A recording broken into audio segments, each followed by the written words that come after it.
Despite all the promise, despite all the effort, Iraq oil production stands around 2.5 million barrels a day, just where it stood before the Iraq War started 7 years ago. And Iraq is still several years away from increasing production to levels some predicted it would reach by now. Unfortunately, this didn't happen. This optimistic view that many people had, I myself, did not occur. As you know better, that there were security situations, and for many years we had problems of actually going and starting work. On paper, Iraq plans call for production to hit above 12 million barrels a day, which would make Iraq the next Saudi Arabia. It is quite unrealistic. I think if they make half of that in 10 years' time, they should be very proud of their achievement, because we actually talk about one of the largest planned production expansions probably in oil history.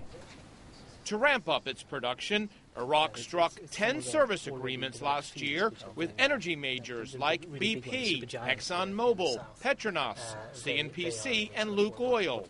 The contracts are structured to give oil companies a better return the quicker production increases. Still, the majority of the revenue from these proven oil reserves will go to the Iraqi state. But next up, exploration deals in areas where no one knows how much more oil there is. Many of the companies who agreed to go into the oil contracts we saw awarded last year at quite tight terms are, of course, really having an eye to sort of seeing this as a foot through the door and then potentially going for exploration and finding their own oil fields sort of at a little bit of a better term. What are the challenges?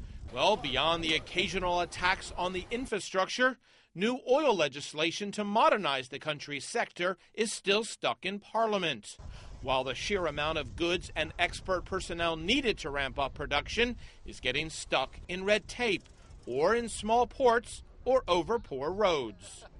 If you look at the infrastructure requirements and other accessories which have to go to the oil fields in order to go from 2.5 to 12.5, to bring 10 million barrels per day of capacity is a huge industrial undertaking.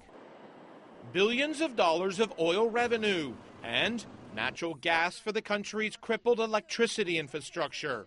All tangible benefits one day of Iraq's energy potential, but not, it seems, for a few more years to come. Jim Bolden, CNN, London.